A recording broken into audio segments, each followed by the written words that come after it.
a máxima do 15 em campo.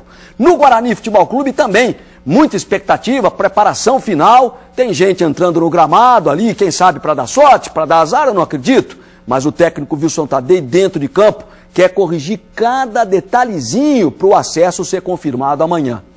O que significa um quero-quero dentro de um campo de futebol? Seria um sinal de azar ou traz sorte? Aqui no Guarani, nenhum dos dois. O quero-quero sabe que o time precisa de 3 pontos. Rapaz, vocês pegam tudo mesmo aí, não? Tomara que seja, né? Tomara que seja. A gente sabe que uma vitória nos garante matematicamente ao acesso do Campeonato Paulista e tomara que seja um bom sinal isso, que a gente consiga aí nessa partida já conseguir esse tão sonhado acesso. O quero-quero mostrou o que o Guarani precisa para o acesso, os 3 pontos. Mas é o técnico Wilson Tadei que vai mostrar aos jogadores como conseguir. Ele parou o treino, chamou a atenção dos atletas. A bola fica parada, entra pra dentro que você leva o 5 tempo, não te marcar, você recebe. Fez do campo um tabuleiro e movimentou os jogadores como em uma partida de xadrez. Apontou a direção. Fica todo atrás, entra um aqui, outro no meio, tá atrás.